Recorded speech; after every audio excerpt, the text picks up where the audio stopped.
Felipe Ruiz. Thank you. Hi everybody, my name is Felipe Ruiz. I work for Hopkins APL, and I am the Deputy Lead Mechanical Engineer for the program. That's a fancy way of saying I spent a lot of time in that fan room up to my shoulders inside the spacecraft. I want to chat with you a little bit about the spacecraft, a little bit about how it's built, and the technologies that we really had to come up with and discover to really enable this mission. As you guys might have heard, this mission predates NASA.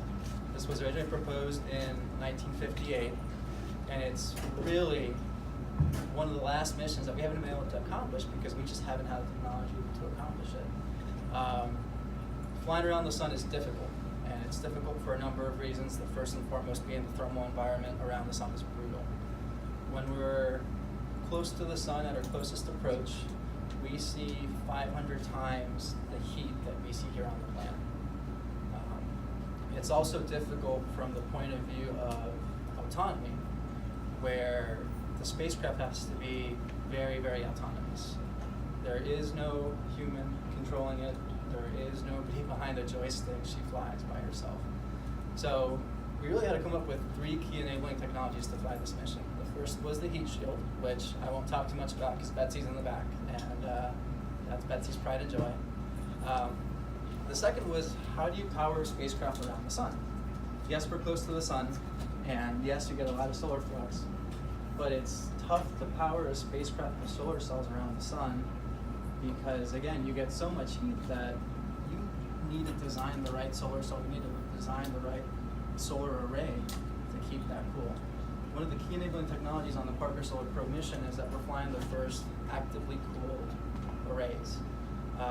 All of the solar cells are mounted on a titanium panel. And the titanium panel actually has microchannels running through it. Through those microchannels, we run water, just water. That's not a fancy coolant. That picks up the heat from the arrays, takes it up to the radiators on top of the spacecraft, so that's the conical section you see up top, and dumps that heat overboard, and allows us to generate power when we're close to the sun without melting the arrays. The arrays are actually on gimbals, so when we're far away from the sun, they point out and they get the full surface area. And as we get closer and closer into the sun, we tuck them in. Until at our closest approach, there's just a little sliver that's generating all of our power. The other key technological breakthrough we had to come up with is on the fault management, the software, and the autonomy side. How do you create a spacecraft that's fault tolerant, that's completely autonomous, and that can fly for weeks at a time without communication because of the radio interference caused by the sun? This is something that's been in the works just about for every mission that NASA's done. It's been getting better and better. And we finally got to the point on Solar Probe where we can launch a spacecraft, let it fly around the sun, have all the fault management rules, all the autonomy you need to where if you do encounter a fault, the spacecraft knows how to save itself, the spacecraft knows how to fly in a way where it'll come out the backside, and then we can come in and diagnose issues. It's the 3 big things, and if you guys have any detailed questions, I'm happy to answer anything. We're actually going to save Felipe's questions for after Dr. Zurbuchen speaks. He has just a couple minutes right now, and then we'll bring Felipe back up for questions.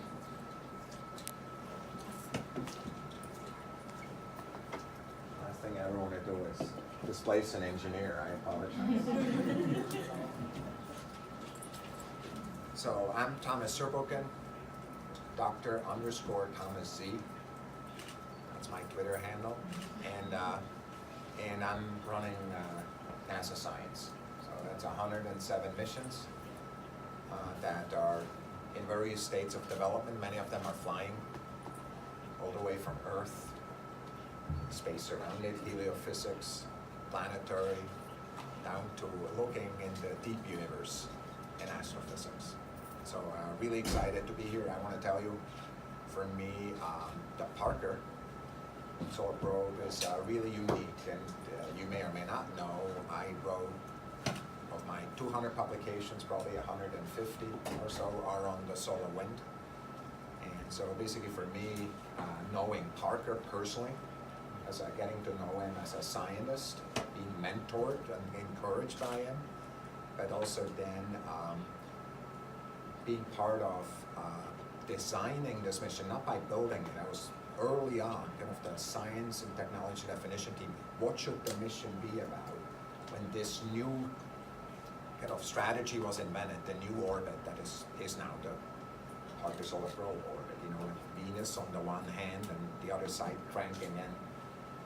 You know, I was there in the room and basically seeing it now, it's just makes such a huge difference. So for me, kind of what I think about is the three themes for me are really, on the one hand, is making history, right? You know, these things go together, right? 60 years ago, 1958, the first publication came out, there were objections. Now we're ready to go do it. So it's kind of part of history. The second piece for me is teamwork. You know, you getting to know some of these engineers, the amazing scientists, and so forth. It takes millions of hours of work of thousands of people to do this kind of, you know, build this kind of machine, this kind of miracle machine for me. And so it's the team. And the third one is the area of what's going to happen is surprise. Like what we do is we always expect something when we build a mission, and we design it kind of having in mind what we believe. And if this is like every other mission we've ever done, we're going to be surprised. And that's why we're doing it. If we knew the answer, we would not have to build the missions. We interrogate nature with these amazing spacecraft, and that's what we do. So what I want to do is just stop and see if there's anything you want to toss my way. See if there's anything you want to ask, something, you know, anyway, about this, about other things, before I turn it back over to the people who actually know about this mission, inside and out. Yeah. Seems like with every mission, there's some, you know, there's a huge array of things that you're going to learn and discover, but there's always one thing that a person, a specific individual, is specifically excited about. What are you excited about? Like the thing that makes you go, "Ooh, that's really cool." Well, so for me, you know, that what we know is that stars, like the sun, you know, most stars are a little bit like the sun, a little bit bigger, a little bit smaller, but like this. They have these hot atmospheres, and you know, whether there's life out there somewhere on some other planet, depends how these hot atmospheres, these coronas, interact with these planets. We have no clue how to kind of guess from the stellar properties to what these atmospheric properties really are about, because we're missing that ingredient of how the corona gets heated by the star.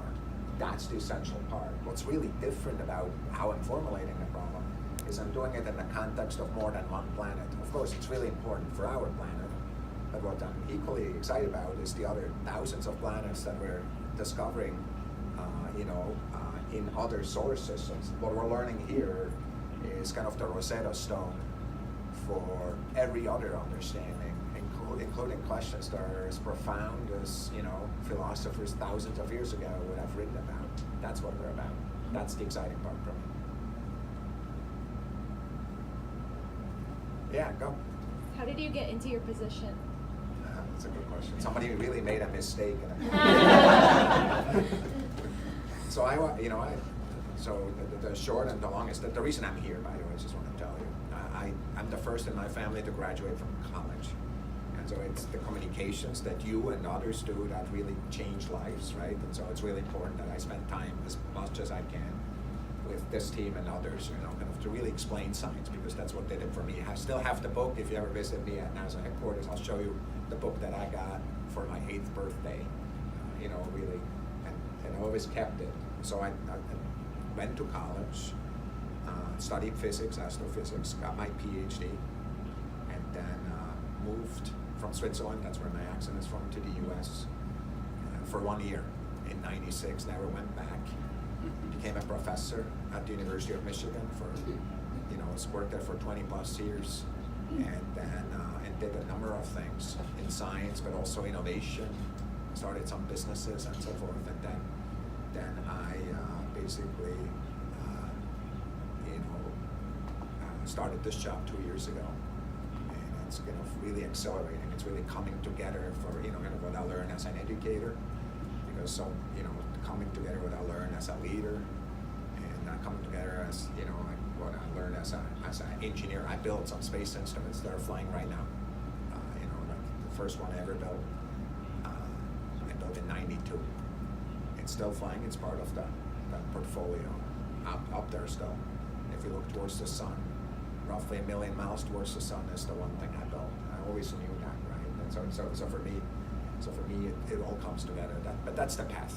Really great education, opportunities, and many mentors and people who gave me chances. And now working with one of the best teams ever.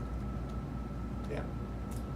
What is the predicted lifespan of the Parker Solar Probe, and how long is it going to take to get to the sun, close enough to the sun when we'll start getting info that maybe we haven't experienced before? I'll answer the second question first. The lifetime is 7 years, the design life. So the way we do this is design life is 7 years. What you do is you basically do all the tests so that you're sure that you're going to make it for 7 years. Every single mission that is in our portfolio, beyond the life that, they go on and on and on. But kind of the testing, everything we do is basically make sure that for sure 7 years it will last. Okay. There's other things that limit the lifetime. I'll let them talk about it. Like fuel and so forth. I'll let them talk about it. But the minimum life is 7 years. The first time we'll learn something entirely new is actually at the first periapsis. So yes, we're only at, what is it, 30? What's the first periapsis? 32 solar radii. 32 solar radii. Remember, we're at 214 solar radii. That's where we live. That's where the Earth is. So at 32 solar radii is around where Mercury is normally, right? So we're actually going to go there with instruments we've never been at that distance of the sun. So I would predict that we're going to see papers in Science and Nature from the first pass, and that's not, it's almost like if you want to explore a mountain, it's like, a few hundred yards out of the valley is already, you're going to already see the view, and you're not going to see what you're really going to see from the top, which is at 10 solar radii, but we're going to have immediate breakthroughs. We've never had a wave instrument that really can explore the energy flows from fields to the plasmas. We've never seen the plasma in full three-dimensional distributions, so you really see how the energy arrives in this field that we really can't see, right, from anywhere, how it transfers energy into the gases and how that heating occurs. That heating will be way more pronounced and perhaps different when we get closer, but even at 0.3 AU at Mercury distances, it will be transformative. So that's the answer to the second question. Yeah. Is there anything that didn't make it onto the probe that you wish could have? Yeah. I wish there was a dust instrument. I'll tell you why. The dust instrument, the probe is perfect the way it is, but I'm not a scientist if I don't tell you the truth. I'll tell you why. If you're an engineer, you would have answered the same way, right? And the simple reason is there's a number of hazards in that environment we've never seen. Now the radiation, the energetic radiation from the sun, it's coming out. It's just like, we've never seen the photons, the light from the sun up. It's 1/r², right? It thins out as you go farther away. So the same is true with energetic radiation from the sun. We think it's very similar, so we have a good way of estimating. The dust environment is really hard to estimate. So if we had a dust sensor that could really see that as we crank down, take the closest approach lower and lower, really get a sense how that dust is. I wish we had a sensor. There's a limitation on how much we can carry. So life is all about choices. Those are the right choices. I'm not questioning that. But if I had an extra, free instrument, that's what I would put on. Just because it's breakthrough science. Remember that for dust, for the planetary system, the sun is the graveyard, right? For all the initial the little rocks that form planets, whatever is left over millions of times come in and drop into the sun. And they're in a form of dust really close to the sun. So it's interesting in its own right. And by the way, the wave instrument's going to see some of it, because whenever a dust piece hits the spacecraft, and they do that, even out here, it creates a little plasma cloud which can be seen by a wave instrument. So we'll see some of the hits, but if I had a dedicated dust instrument, I'd take that for free. I'll take the last question. Yes. In your wildest dreams, 50 years from now, what do you hope is the legacy of the solar probe?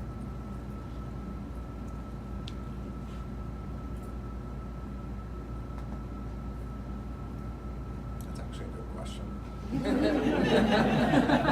Because you said 50, that's what's hard, right? You know, if you said 5, I know the answer, I can just blabber, right? But 50 is hard. I think in my wildest dreams, the legacy of the mission is a deep understanding of the star and its environment in a way that helps us assess the likelihood for life elsewhere. So I think in many ways there's the fundamental understanding of science, but for me, I think at the 50-year time scale, we should be thinking about visiting stars and planets and going to the right place where the most promise will, I would argue, have arguments in there, essential arguments that will come from the Parker Solar Probe. And so for me, it's really a transformative understanding of that question that currently, like if you ask most scientists, that's not what they're thinking about. Like it is related, because remember, nature is connected, interconnected in a way that sometimes we don't understand until we start really pulling on it. So at the 50-year time scale, it has to be a question that we're not currently thinking of. I may be totally wrong on the question, but it's a question that you're not hearing right now. That's what usually happens. Thanks for that. Thanks for being here, and thanks for communicating science to the world. Really appreciate it.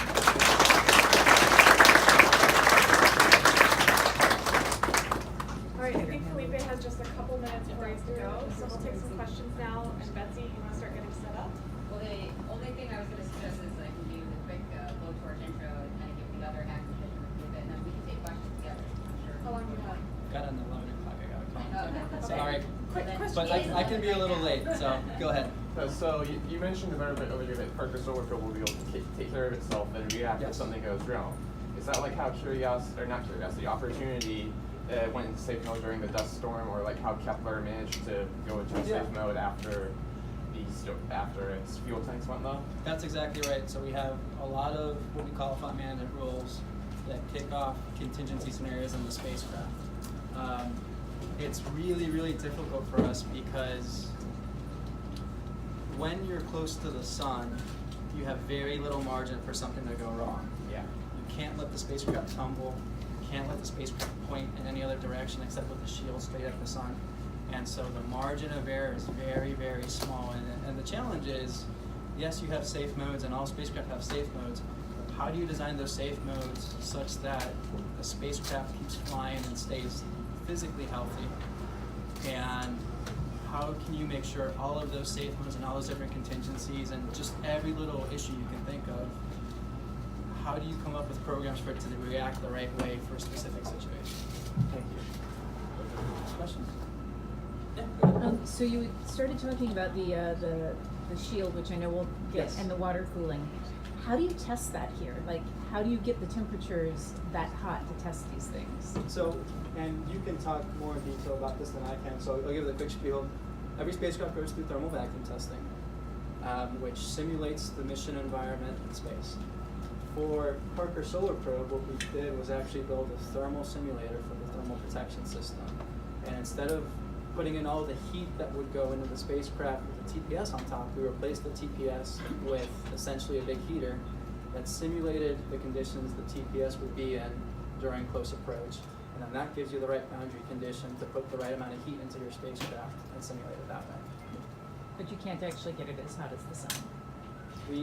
No, and so the testing of the shield by itself. You can, yeah. I'll talk a little bit about that. Okay. You definitely can get things as hot as the sun here on Earth. Cool. Yes, go ahead. So you mentioned software autonomy, you mentioned heat shield. What other technological advancements that are here today and available on spacecraft didn't exist 10 years ago? So the miniaturization of processors and really of all the hardware we're flying is key.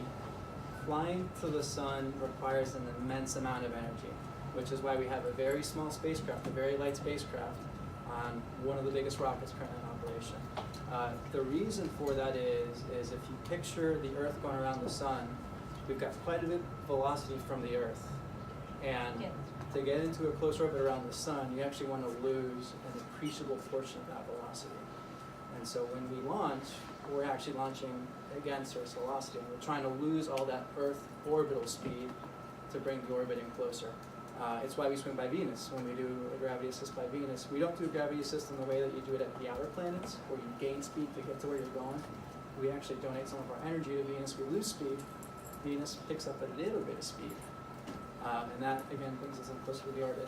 That hasn't been available just because the hardware you needed in terms of computing power, in terms of instruments, even in terms of a thermal protection system that isn't made out of this material, would have pushed you to a spacecraft that's so large and so massive that you would have never been able to build a rocket big enough to give you the right energy to get into the orbit you need. I can take one more if anybody has one more. If not, I'll call it. Sorry, it's always going to be me. No. So you said that you actually, you're actually in there handling, you're actually building, what's the thing that you're like, that, I did that, and I solved that? You take ownership over a lot of it, and the way we've worked it, we're in there every day for every box. The thing that I'm proudest of personally was we started building the spacecraft at APL, and it was just the bottom half of the spacecraft, the spacecraft bus. The solar ray coolant system, which is essentially the top portion of the spacecraft minus the TPS, was built separately. And assembling those two together was not an easy task. It was one of those, it's an engineering challenge. The tolerances are tight. You have to kind of come up with a whole new pieces of ground support equipment to actually give you the right support, a whole new process, because we're doing things for the first time here. And it was one of the first big things I've done in my career where I've had something with a lot of responsibility and at the same time a lot of risk. Where if something goes wrong, it's a huge impact to the spacecraft. And the day we did that, I didn't sleep the night before. Much like I probably won't sleep tomorrow night before launch. And seeing all that come together and seeing us come together as a team, because this is, nobody can do this by himself. Seeing both physically the hardware and then the people come together as a team and walk out that day where we came from in the beginning, 2 halves of the spacecraft, to now something that looks like solar probe, something that we've been seeing in our computer monitors, we've been seeing in these pictures for years and years and years, and it's there. That was a really, I won't say emotional moment for me. Thank you. Right? Hey, thanks guys, appreciate the time. Thanks for all you do.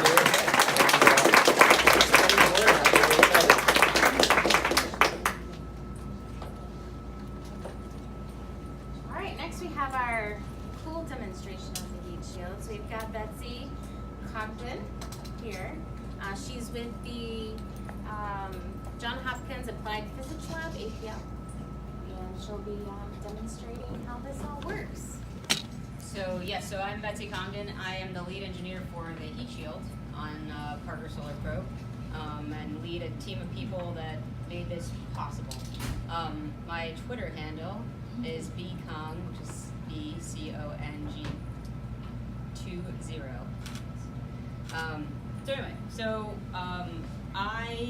So I started working on this program 10 years ago. It's basically been the thing I've been working on for the last 10 years. And a lot like what Felipe was talking about, it's really not one person that can do anything. It takes a whole team of people, and I've actually had the experience of being able to go all around the country. This shield was manufactured at CCAT, which is in Texas, and so we work with the manufacturers there, figure out how to do this, and that was a huge process. The white coating, which this sample doesn't have, but the actual one does, was put on in Huntsville, Alabama. We did testing in Texas, California, Tennessee, so all over the place to make this possible. And that testing does, as somebody was asking earlier, we do really get pieces up to the temperatures that we see at the sun. There are lots of different ways to do that. You can do it with heaters, and then that's kind of mimicking just how hot something's getting. You can also do it with lamps. So lamps, you can actually try to put the solar spectrum in, so you're actually looking at how energy is actually going in the part. And you have to build those pieces together, because while getting it hot is quite easy, getting it hot in a vacuum, like space is a vacuum, Felipe was talking about that, that's a different thermal environment than here on Earth. We have an atmosphere, And so the things that we worry about from a heat transfer perspective, from a thermal perspective, is actually different here on Earth. And so the challenging part is not only getting it hot, but getting it hot in a vacuum, and therefore understanding how to piece all of those tests together to understand the big picture, which we do both through testing at different size scales, everything from like the size of your hand to like, you know, more like all like me, and then the actual heat shield's 8 feet in diameter.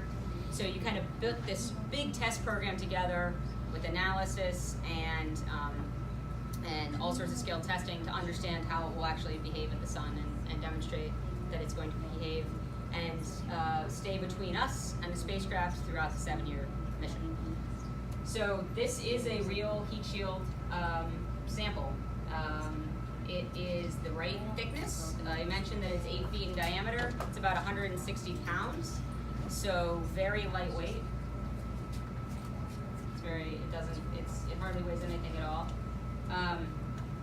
It's a lot like a honeycomb panel, which is something you find in spacecraft. Actually, that main little spacecraft bus that Felipe was talking about has honeycomb panels on it, and it's a really great way to make something very structural.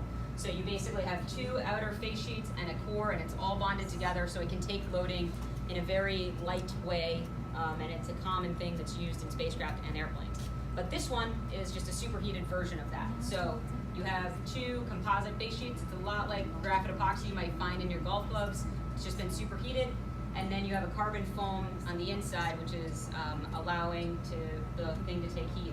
At the sun, we have, at our closest approach, we're going to be at about 2,500 degrees Fahrenheit on the front surface, 600 degrees Fahrenheit on the back surface, and then the spacecraft bus is at 85 degrees. So quite an impressive drop in temperature. I'm going to do a little demo where I'm going to get the front surface hot, and I think you can come up and touch the back surface. Do not touch the front surface. Do not get near the flame. If you have stuff dangling, please take it off. Just is a better situation for everyone. If we don't have dangling, the likelihood of getting in the flame is low, but just safety first. I don't know how we want to do crowd control situation. Do you want to pick one? We can do one and then whatever you want. We're running